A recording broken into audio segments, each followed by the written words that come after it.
Welcome to the intersection of technology, cybersecurity, and society. Welcome to ITSP Magazine. You're listening to a new Securing Bridges podcast. You're about to join Alyssa Miller as she sits down with senior and executive security leaders to share stories of success and failure while working across business teams. It's time to build and secure the bridge to the business. Knowledge is power, now more than ever.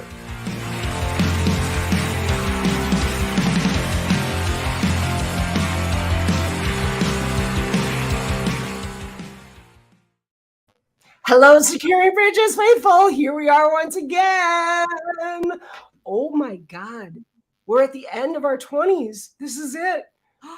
We're about to turn the big 3-0 on our next episode. It's episode 29. And the last good thing to come out of the 20s. Yeah, it's the 20s. Y'all have been with me that long, 29 episodes. Amazing guests. I hope you all didn't miss last week, because if you did, wow, you need to go find the recording right after this show is done and go watch it, go listen to the podcast, whichever you prefer. But God, just every week, I don't think it can get any better, and it keeps getting better.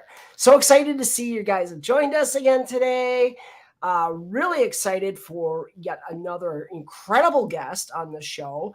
And we are going to dig into some new territory we haven't really talked too much about before on the show. So without further ado, let me introduce our new guest. It's Maril Vernon. Hey, Maril. Hey. Good to see you again. This is so cool. I finally got you on my show. I'm excited about that. Let's start with just have you introduce yourself the way we do every show. Just tell folks a little bit about yourself. Yeah, hi. So I'm Maril Vernon, also known as She Who Hacks, and I'm an ethical hacker, currently a red teamer and a purple team lead, supporting government agencies. I've only been in pen testing and offensive security for about 3 years. So I'm one of those people who rose very far very quickly. And before I worked in cyber, I worked in social media marketing. So that is also one of the shticks that I have. Which is that new leaf I think we're going to dig into a bit on the show, because, you know, I'm not going to lie, I deride cybersecurity marketing sometimes, right? Like there's just some really bad practices out there. But before we do that, I want to dig into the technical stuff first, because I want to understand your progression from marketing, and we'll come back, like I said, to the marketing side, but I want to talk a little bit about what that's like, you know, kind of coming into cybersecurity in this day and age. There's a lot of people who want to do it. You've kind of navigated that field already. You landed, and now I think you're in your second role in that space of doing, you know, more of the pen testing, offensive style security work. Yeah, I'm actually in my fourth role already. It's crazy. So, yeah, my whole system here just freaked out. I hope you can still hear me. I can still hear you. We're good. Okay, wow. Oh, thank you, NVIDIA. NVIDIA was nice enough to install an update right in the middle of the show. Love it. Oh, great. Well, in the meantime, let's talk a little bit about just what was that like? I mean, just kind of give us a little bit of an origin story, how this happened. Yeah. So when I decided to get into cyber, I'd been working in marketing for over a decade already, and it's my OG love. It always will be. But I had just kind of realized that there was nothing new to learn, and I was kind of bored with the work I was doing. And I was like, I just want to go somewhere where the work is challenging every day, where like it's different every day. Like every day there's some new creative thinking to do. And I didn't know anything about like what the day-to-day working, like, oh, you work in cybersecurity. What does that mean? So I kind of came in blind, and I was like, I'm just going to do it until I hate it or I suck at it. If one of those two things happens, I'll just pick something else. But neither of those two things happened. So I'm still here. But it was definitely alluring, because it's just one of those things where like people who are in the industry talk so easily about it and don't kind of realize what people don't know about what it is they're talking about. So I was definitely excited to come in and learn. And I realized it was actually a really great, really forgiving and open community. Everyone's down to help each other learn. And there was a lot of crossover. Like as you know, when we met at Wild West Hacking Fest, I actually started to make a name for myself teaching cyber and hacker folks how to be better at the marketing, because I did not realize how much those two overlap. But like there's a lot of overlap between cyber work and marketing work, definitely. Well, and that kind of plays into like the whole point of this show, right? How do we talk to the business? Mhm. And there is a certain amount of I'm always hesitant to call it marketing because that tends to get a very visceral response from certain people, myself included sometimes. But it is that same type of thing. It's understanding how to influence people, how to bring not only a message, but the right message to get it heard in the right way. And I feel like those are kind of, I mean, correct me if I'm wrong, but I feel like that's where there would be a lot of overlap between what we do, what you do on a daily basis as a pen tester, Mhm. and what the skills you bring with you from marketing. Yeah. You're absolutely right. I was gonna say influencing is the other word people hate, but like it really is true. Like when you work in security, you do have to influence other people. You have to get them to buy into your message and to want to lean into the points that you're trying to make and tell them, when you need more budget, when you need more resources, when you need a new tool, like that's you marketing. And you're saying, this is where we provide value already. And this is how we could add even more or reduce attack surface even more if you were to give us more buy-in for this thing. So like the second I got into risk, where I started before I started pen testing, the second I got into risk, I was immediately marketing. I was like, based on this SOC 2, it'll increase our attack surface this much, our third-party risk this much if we do business with these people based on these practices. So you take literal technical things and you have to give them an anchor to non-technical departments and people and make them understand the value and the risks in what we are doing in very technical roles. So I always tell red teamers, like, if you're out there enjoying the cloud of mystery, like, oh, what's the red team doing? Who are they? Like, are they evil? Like, then you're doing it wrong, because you should be marketing yourself to other business managers and other stakeholders in the company. And you should be telling them the value you provide. And if you don't know how to talk about your work, no one's going to give you permission to scale it. And that's an important thing you touch on too, because there is an element of almost that, I guess, clandestine, for lack of a better term, nature of hackers, right? And it comes from a real place, right? I mean, that's not just made up stuff. I look back at where I started, back on, my days, it goes back to IRC and, some of that stuff when early days of the internet. But we didn't know who each other were. We talked about what we did, but it was very, we were fairly secretive about it. Mm-hmm. And I think a lot of people see that in, like, even if all they've ever seen is the movie Hackers, which not my favorite movie either, people know, but Mr. Robot was pretty accurate. I actually paused it and looked at some of the code. I'm like, that actually looks like it would work. So there were elements, but I mean, come on, the singing virus sinking ships, like what the hell? There are a lot of things I didn't like, but one of the things they really tried to capture was a lot of that kind of undertones of the hacker culture. Mm-hmm. And I think they did touch on a lot of elements. Now, did they hit everybody and no, because myriads of different personalities, right? But they did touch on one of the major themes of that scene. I think that's what people get attracted to. Yeah. It's definitely, that cloak and dagger aspect is definitely like a component of what we do. Certain tradecraft is meant to fly under the radar and test certain detections. And when offensive security frankly started, it was not something that was widely accepted. Even nowadays, people are like, you're going to do the pen test. What are the exact ranges you're going to be pen testing? Who are the exact people you're going to be phishing? What are your exact stop test conditions? I'm like, calm down. I'm not going to DOS the company, at least not intentionally. That's never my goal. So, that was marketing we had to do. Like you've seen this mysterious evil thing in movies, and now we're telling you we're going to do it for the force of good, like Glinda the Good Witches. No, but we really are. So it's definitely an aspect of what we do. But a lot of what we do is like vulnerability validation and like detection, like really testing detective capabilities. So people don't need to fear hackers as much as they think they do. And that was even marketing that you have to do as a pen tester.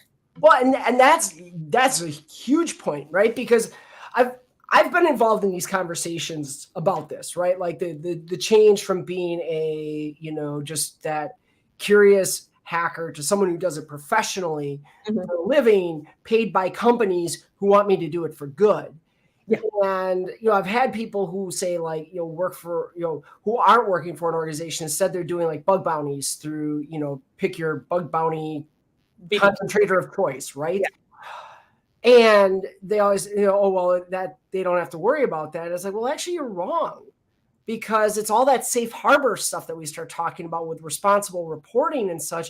It's when people fear pen testers that we see, governors trying to make sure that people get prosecuted for using the F12 key. Yeah. And that's the kind of thing where it's your responsibility as someone with those capabilities, with these skills, to know what what the shared responsibility model is. Like, what am I allowed to do? What am I not allowed to do? What is in scope for being ethical, and what pushes me into black hat territory? So it's the kind of thing where it's like, there's hackers sitting in jail because the city authorized them to pen test the county, and the city and the county are two different entities. So you need to know where proper authorization comes from. But I will say, pen testers do love to run around and market through fear. Everything is a crit. Everything is on fire. This is super horrible. If you don't fix this, you're probably going to be 0-dayed tomorrow. It's like, well, I don't think it's all that bad. Like, let's stop conditioning people to fear our work, fear our results, or fear that we're going to punctuate their failures with our testing, and make ourselves an ally. Like, we don't care why the system is the way that it is. We're just here to help you fix it. Yeah. And you got to remember that at the end of the day, that's why they're hiring you, right? They're not hiring you to scare them, to tell you how awful the whole world is. Nope. They're looking for information. Our job in information security, in my opinion, at least, whether you're in a red teaming space, whether you're a blue teamer, wherever you fit in, some weird spectrum of all the people that are here, our job ultimately is to educate. That is our job. All the technical skills, everything else, we are there to educate the rest of the business on how we're going to keep the business running, not get hacked, hopefully, not get breached, hopefully, and what we do if we do get breached. Exactly. We're not there to say, this was such a good time. Thanks. I had so much fun breaking all your stuff. Here's a report with 80 findings. Bye. That's not what you do. You need to sit down and tell them why it worked, or what you were after, and what you did with that information, and how it furthered your objectives. Like help these teams out. Don't just throw a brick at them and say, that was so fun. Thanks. Which, I love the job, right? I did it for years. I'm actually sad that I'm not in the space anymore. But you have to have fun doing it, and you should. I'm not going to lie. I don't want to tell anyone out there who has aspirations of getting into pen testing that it's not a fun-ass job to do. No. It's a joy. It is the best. It's also fun to say, hi, I'm Maril Vernon. I'm a hacker. Right? That's just fun. See, this is the thing I've told people. I remember when that was my primary job was, people would ask, what do? You say, well, I'm in cybersecurity. Well, what the hell does that mean? And it's like, okay, how do I explain it? When I was a pen tester, it was super easy. I hack people's systems and tell them how I did it so they can fix it before the real bad guys do it. Exactly. That's cool. But I think, also when I was in consulting, the best consultants were the ones who also could figure out how to put everything they did into effective communications in their reports. Mm-hmm. Absolutely. In fact, I tell people, I'm like, don't get me wrong, hacking is cool and it's fun. And when you decrypt the password and when you find the thing you're looking for, it's the best feeling ever. But even pen testers, I'm I'm out there to dispel a few myths for you guys. I'm not just literally hacking all day. I'm hacking maybe 20% of my time. Most of my time is spent writing test plans, socializing test plans, defending test plans, writing the report, delivering the report, outbriefing it to several different audiences. There is a lot of non-hacking activities that go into being a full-time hacker. Which again is more marketing, because you're talking to people and you're socializing your results and you're helping them understand your methodology and the impact. If you can't drive home an impact, you're not doing your job as So I'm going to let our folks out there in a little secret. If you're looking to get into consulting and you're looking at an organization you're interviewing, ask them how they bill your time. Because what you just described is something really important, and will tell you about the value that organization actually brings to their customers. If they are not building in billable hours for you to write your reports, run away. Yeah. Because you're going to have expectations that you have to be a certain amount billable, and you will have to spend that time. So if they're not billing for your time to do that, and you don't have that as billable hours, you're being expected to do that in a situation where you're probably working on another pen test at the time. Yeah. Don't flat rate yourself. Don't say, I'll do all this work for this much money, and then that work might end up taking you a lot longer than you time budgeted, and now you can't even get compensated for that difference.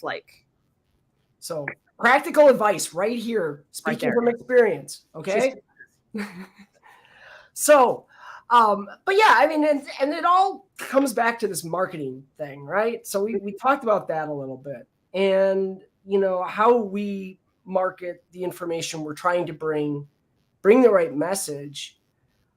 Now thinking on a grander scale, like how have you seen that play out from cybersecurity as a whole? Not maybe just pen testing, but like social media, for instance. Mm-hmm. So I mean, social media is definitely it's one of those things where you almost can't quantify the kind of beast that it is. I will say, like when I started, again, I was a nobody 3 years ago. Social media is the kind of vehicle that has enabled me, someone who knew nothing about cyber when I wanted to be in cyber, but knew everything about social media marketing, to propel myself, to build myself a brand and an image and have that socialized and work on my behalf. And that's what has enabled me to, be the go-to expert that I am. But as far as like the work and the results, I mean, like it works two ways. On the one hand, if you're doing a great job, if you're providing a lot of value, we're going to talk about it quickly. But if you are out there messing up Twitter, we are all going to talk about that really quickly as well. And we all have a lot of opinions. And because we're safe behind a keyboard, we're going to share those opinions in a very unfiltered manner. So social media is like its own special third-party risk beast. Like you need a really good handle, boots on the ground on your social media. I have never heard it described that way before. And I am so holding on to that one. That is amazing. But it's true though, right? I mean, it's, social media and the somewhat, the disconnected nature of being behind a keyboard. I won't say anonymity because there's not a lot of anonymity anymore. No, we can pretty much attribute any comment to any person. I mean, you can, there's a few people who've cultivated still very anonymous identities, but that's hard. And you have to be really committed to it. And I don't think most are. But, it is going to open up criticism. And people feel more empowered to criticize and will be more direct. So do you feel like that kind of holds people back from maybe wanting to share then as well? Yeah. When I was first starting out, I'd want to like make a post about something I learned. Like, hey, today I learned that like on port, port 53, like DNS protocols and whatever. And I was like, is that the right port? Did I just say that wrong? Are they going to eviscerate me in the comments because I said that wrong and I sound unintelligent? And I was like, I'm not going to post it. It's not worth it. It's not worth the stress to post it. So it's the kind of thing where it's like, done is better than perfect. Like you really do have to put yourself out there. You're putting yourself out there. You're opening yourself up to praise and criticism.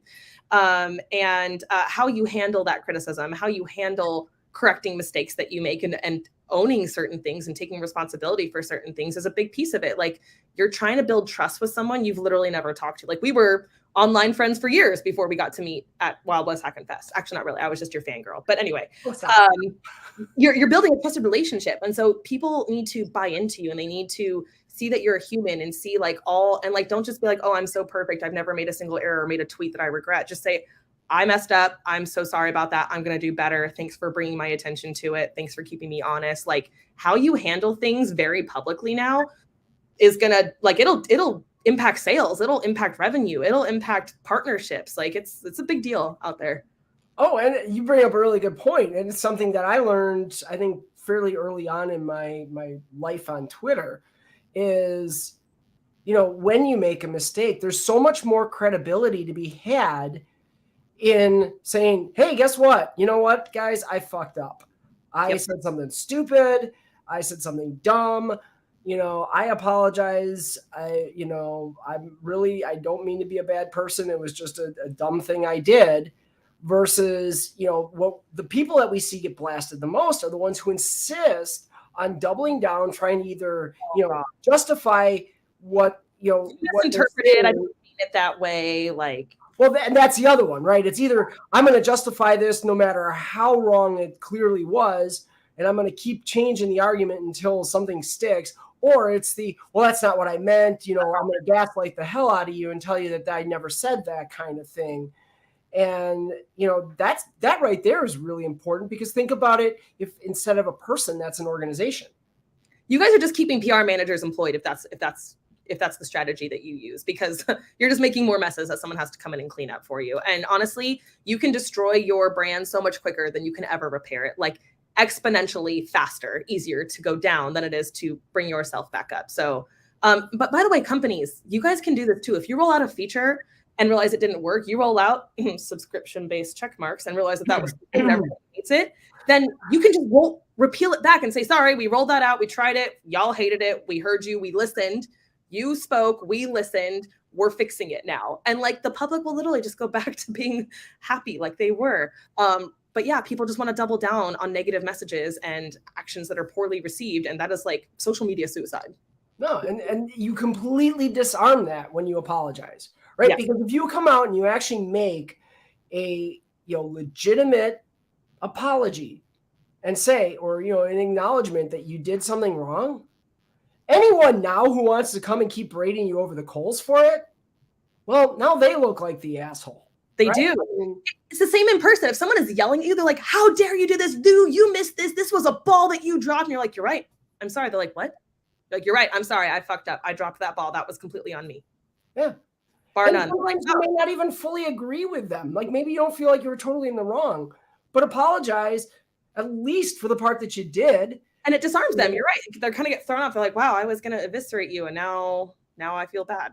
Yeah, they'll look like the jerk. And I mean, you'll still get them once in a while, right? Like I had somebody who, I did everything I could to give the most genuine apology I ever could, but, they picked apart every word of the apology and, still wanted to launch into me. And then that's where you have to, and this is easier said than done, but have that kind of confidence, like, yeah, you know what? Everybody else here can see what's going on. And I know I apologize. I did all I could. And you're the one now looking the fool because you're tearing me apart after I apologized. Every conflict, whether interpersonally or on social media, comes to a point where like you either want the situation to be right or you're stuck on being right. And if you're right, that person will never be able to make it up to you. But if you just want the situation to resolve, like you just have to ask yourself, what's your ideal outcome? Yeah. I deal with that all the time in security. I'm like, okay, you're mad. What is the ideal outcome? The ideal outcome is for us to be on a better working rapport. So even though I don't, like you said, don't entirely agree, I don't think this was my mess up, but you know what? I'm just going to see if I can foster us there because that's going to serve me longer than sticking it to you that I'm right and you're wrong. And it's hard to have that confidence sometimes. So now steering it back, because we kind of got down a rabbit hole there, which was a good one. But we were talking about, people who don't want to post things because, they're worried that they're going to look dumb or something like that. And I'll tell you this, I found a unique, I'm not sure how many people do this. I'm sure there's way more than I know of. You test them in comments? Well, I will say something that intentionally I know is dumb. Oh, because I want to get people talking, and then I can be like, yeah, see, that's exactly where I was headed with this. Then I make my point. And in fact, I've got a thread going right now on that elephant platform that is exactly that, right? And it takes a lot of self-confidence to do it because you're going to have people who are like, boy, is she that dumb? Well, I'm obviously not that dumb. I mean, I've been doing this a few years, so I'm confident and I can feel that. But what I like is it gets other people talking about the things I want to hear them talk about, right? I want to hear their idea. A little bit, yeah. And so, that's what I try to tell people when they ask questions. I'm like, don't think about your question just as, I need an answer to this, or I want to share this idea. See the value in it, that it makes a conversation happen. Yes. And that's honestly rewarded on social media, like any of the platforms. If you spark a conversation, they love that. They will push that to the top of everyone's feeds because it keeps people on the platform engaging in that conversation like we are back and forthing in real time, even though we're not. So that's copy editing. That's honestly marketing your message. Like you want to say something, but you're like craft it in a way that rather than you giving people the point, help people get to the point on their own and help people discuss and bring up opposing points of view. That's a great strategy. I've actually never thought of that. So like I said, it takes confidence, and I have the privilege of, again, a long career to point back to. I've got a lofty title and whatever, all that jazz that I can feel confident that okay, clearly I know at least something of what I'm doing. I never totally feel like I know what I'm doing, but that's another story. But I think it's important because going back now, even a little further to what we were talking about, is the value that social media has in how we can connect to non-security people and get a message out there. Yeah. Actually, one of the first messages that I ever had, most of the people consuming them were not security people. Like now I know how to speak to security people and to market certain messages, but originally it was just being consumed by a lot of people because I just made it so approachable. So that's definitely one strategy. And I'll just wrap up the last point before we completely move on by saying that if you are afraid to put yourself out there, because you are putting yourself out there if you post anything at all, you can always warm test it somewhere else. If you don't want to make your own post, you can go to the comments of someone else's post and just kind of test it there in the comments, comment to a few people, see what the response is, if it's negative, if it's positive, if it's a healthy mix of both and sparking conversations. And then you can choose to refine it and post it on your own. It's a good strategy. And honestly, it's a great strategy if you're like thinking like you want to build up, followers or anything like that too, because interaction on social media, this is, I mean, tell me I'm wrong if I'm wrong, but like, at least I know in my case where I wasn't really trying to build follower count. I never really cared about follower count. And so when people ask me, how did you get there? It's like, well, it's kind of by accident, but what I think it was is two things. I was genuine and I interacted with a lot of people. The magic of social media is I could interact with some of the biggest names in cybersecurity at a point when no one in this industry knew who the hell I was. Yeah, that's how I got here too. I wasn't set out to build a follower count either, but I found that like the more value I gave away and the more I was like, hey, I learned this today. So if you're stuck here, or if you're Googling all the things and coming up with conflicting answers, this is what I went with and this is why. And people just shared that for me. And like, it just brought in people who cared to consume that kind of message. So, by the way, people who are trying to build follower accounts are insanely jealous of yours. I'll just let you know. But I don't get married. As someone who came from a marketing background, I don't get married to my follower accounts. And I'll tell you why. That should only be one leg of your marketing strategy, because social media platforms can disappear tomorrow. They ebb and flow. They're not evergreen. They're very feast and famine. And if you are someone who depends completely on monetizing the audience that you have, well, I mean, TikTok could go away tomorrow. Like they're talking about completely banning TikTok. So people who have a large TikTok following and don't have that following anywhere else, like on Twitter or on Instagram or something else, they're going to be really hurting in a few months if that happens. So your messaging and your product and your value, and it should be evergreen, and it should have multiple facets to it. Like if my Twitter went away tomorrow, people would still know who I am and still know what I do, because I build a lot of personal relationships. Like the emphasis is on personal relationships, which you only get when you let people get to know you and you bother to comment back, honestly. Yeah. I felt wicked cool when you commented back. I was like, Alyssa's talking to me. This is the best day ever. So like, that's the power you have as like an influencer, even if you're an accidental influencer. Well, and that's the value of, and I've said this probably a few hundred times before, but that to me is the one value in follower count. Like it's not a validation to me that like I'm smart or whatever else, or that people like me. It's follower count is only important to me because it means that I have a platform. It means that I have people to speak to.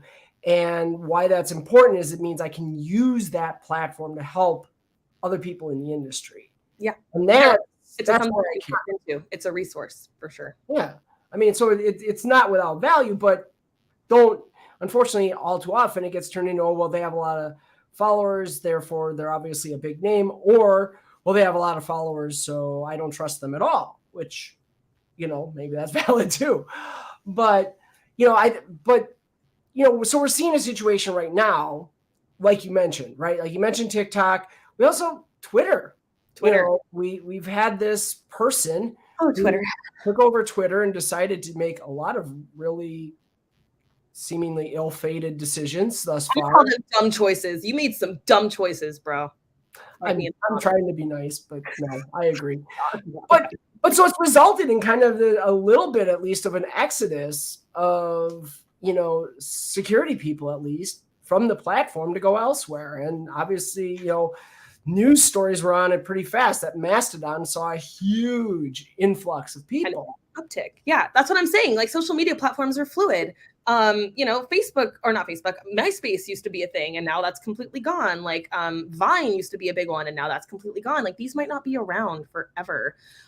So like don't depend on those. Always have them available. That's super nice. But yeah, we are seeing a major exodus still. I don't think it'll ever truly die. But security people are fiercely loyal people. Like if they have a product they love, they used at one company and they go somewhere else, they'll try to get that same product because they like using it so much. So when you destroy that trust and that loyalty and you do something that is really not well received, again, stop doubling down on the dumb shit that you did. just take it back and say you're sorry, or they're like, fine, we'll leave. We're out. Bye. And I mean, how much impact will it have? Probably not a lot, right? On Twitter, if you look at the grand scheme of things, the 200,000 some odd, I forget where I saw that estimate of cybersecurity people that are on Twitter, right? That's only 10% of the entire cybersecurity population that ISC Square estimates, and that 2.5 million. So I guess it's even less than 10%. 2.5 million worldwide cybersecurity people that ISC Square says we have. I mean, think about the minimal. I mean, that's a fraction of a percent of the entire world population. Yeah, so, and Twitter's like, oh, 2,000 of you want to leave, 2,000 of you want to leave. We don't care. Like their daily active users are astronomically high. Right. I mean, when you're talking in, I think they're hundreds of millions or maybe even billions. Like, yeah, the 200,000 InfoSec people could all up and leave tomorrow. They're probably not going to sneeze. Nope. But where it does matter, I think, is the advertising. Because advertisers seem to have picked up on the fact that people don't want to be on this platform right now. No, they don't. And the thing with Twitter ads, this is a little nugget for you marketing folks. Facebook ads are very, very specific. You can get down to age groups, specific towns, geographical locations, interests people have. On Twitter, you basically have the option to market to a certain age group, and that's pretty much it. Like their demographics are not very well defined. So when you advertise on Twitter, you're kind of throwing the dart at the board anyway and just hoping something sticks. But like, I wouldn't waste my ad spend on Twitter right now. I'd wait for things to either rebound quite a bit, or I would just, again, I hope you have a multi-pronged strategy and I hope you've got something else you can do. I really do. So I would love to dig a little bit more into that side of marketing. And we can, I realize we're wallowing in some swampy waters with that one. Because it is something where we see good and bad from cybersecurity organizations, right? Let's think vendors. You see some of the best, but then I look at my email on a daily basis, and it is such a shit show. And I'm wondering, like, what are these people even doing?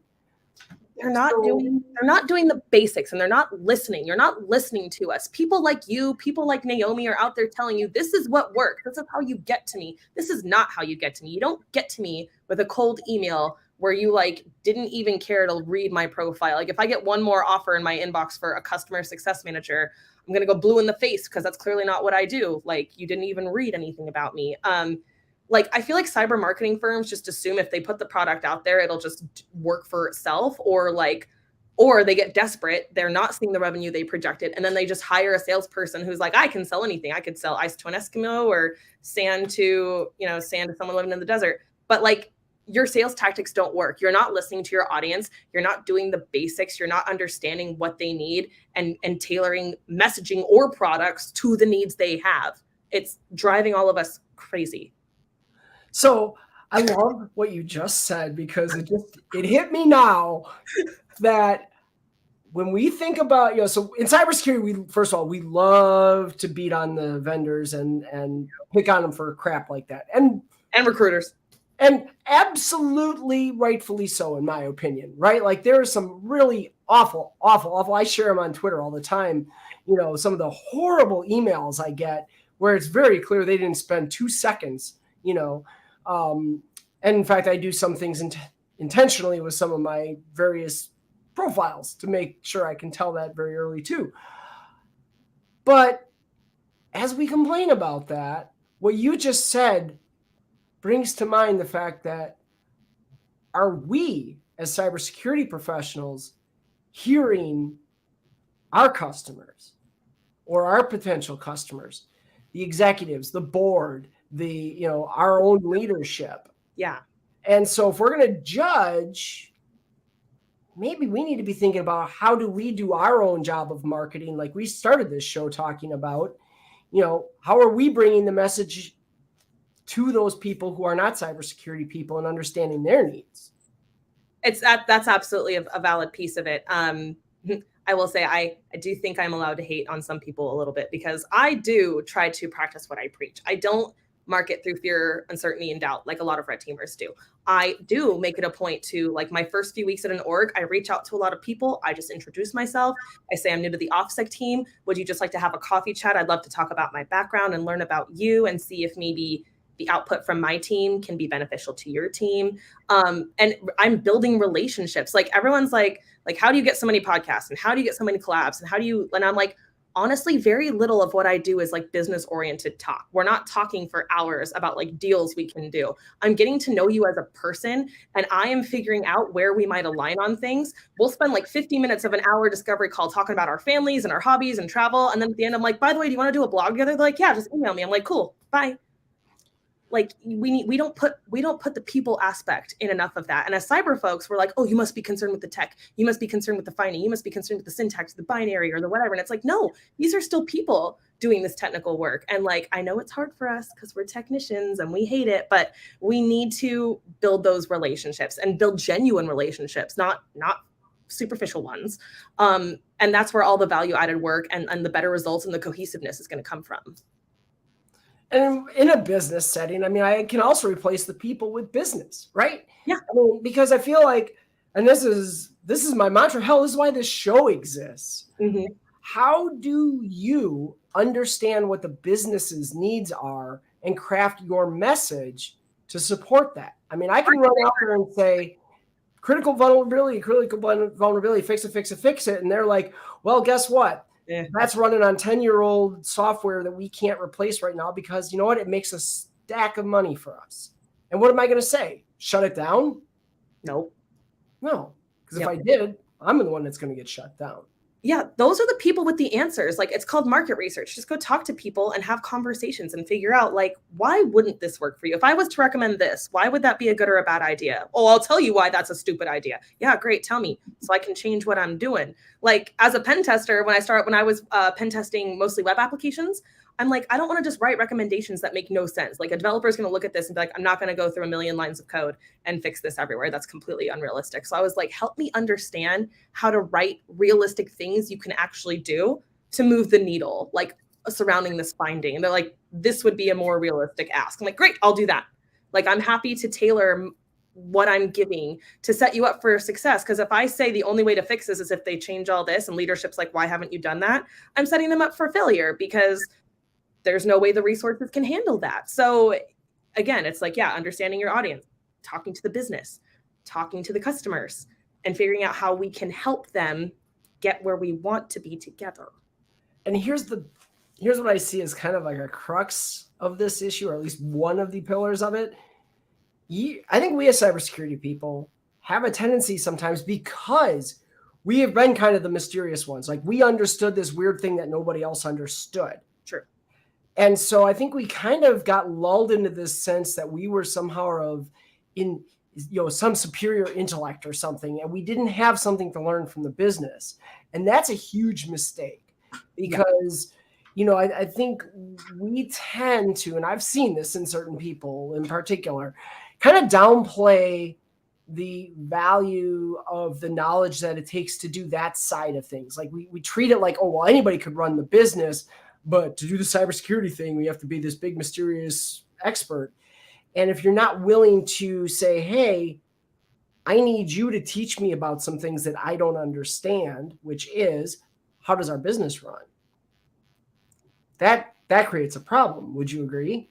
I would absolutely agree. If you think that security can survive without the business, or that the business can survive without security, and that we're not symbiotic, you're doing it wrong already.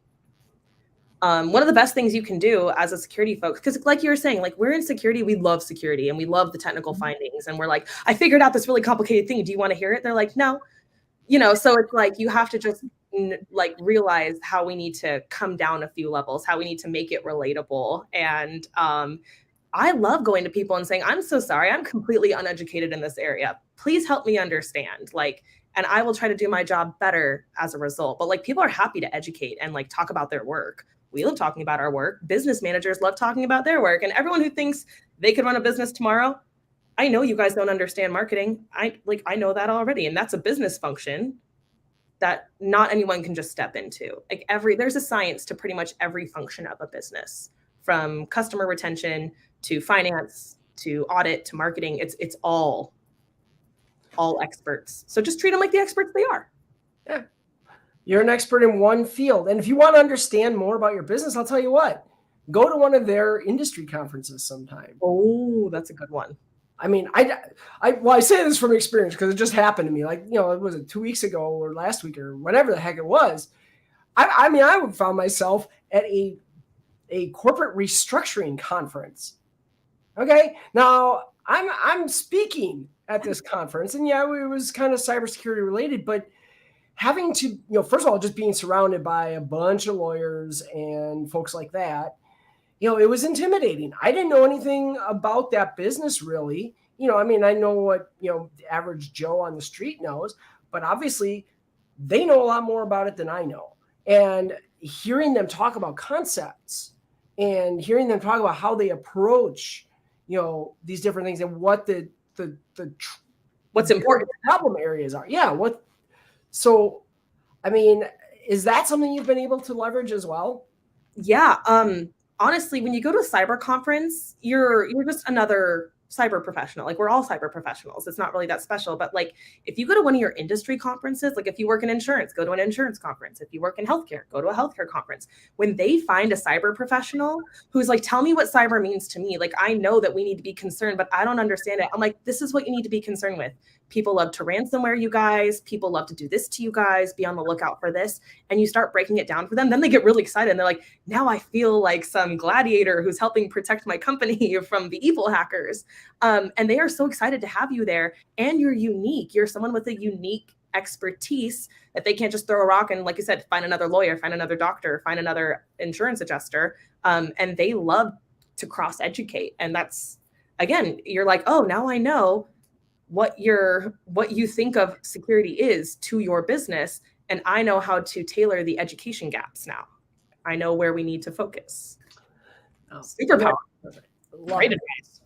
So we are just about down to the end here, but since we've been talking marketing, I want to talk about really quickly a project you've got going on. You have your own show that you are co-hosting. I do. The Cyber Queens.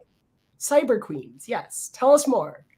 So the Cyber Queens was actually born out of the need for more diversity in cyber. I think, most of the women that I know and a lot of the professionals that I talk to were mid-career pivots into cyber, and they come from such unique backgrounds. And every time you do, you bring in unique perspective. Like, one of the reasons I'm so good at adversarial mindset and like so good at creative thinking in pen testing is because of the experience I gained working in customer service and marketing.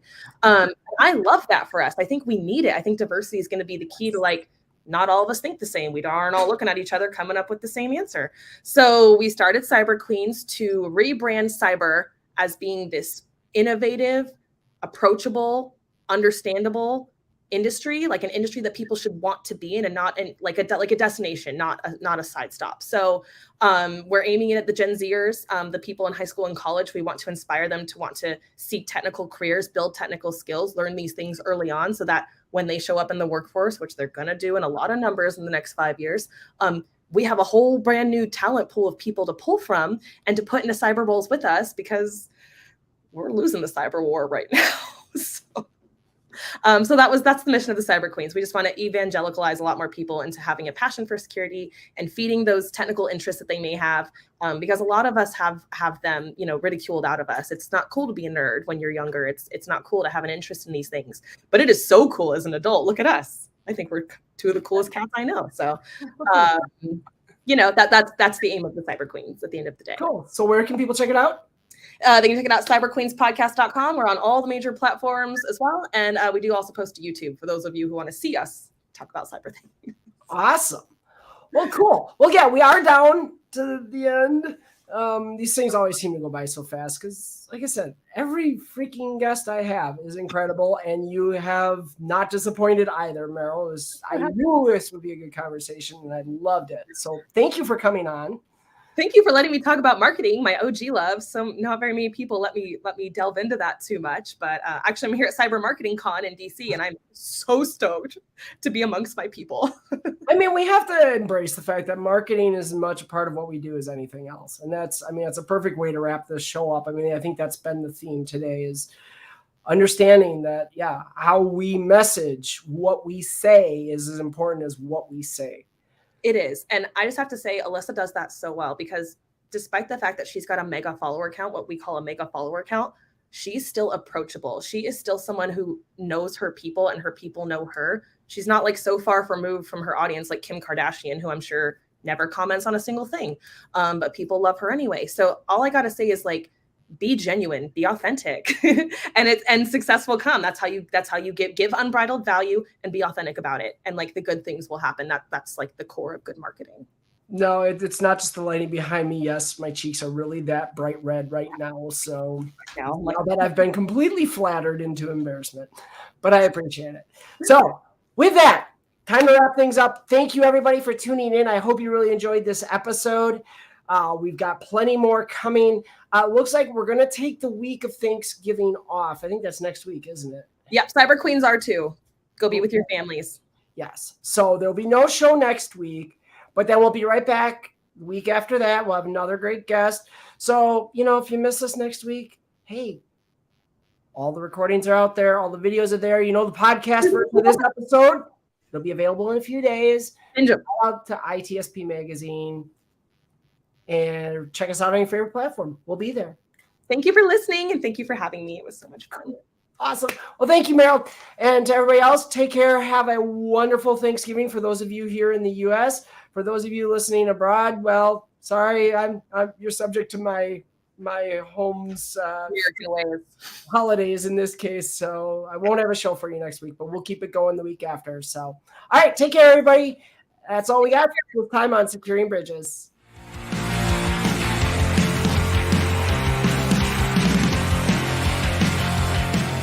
We hope you enjoyed this episode of Securing Bridges podcast with Alyssa Miller.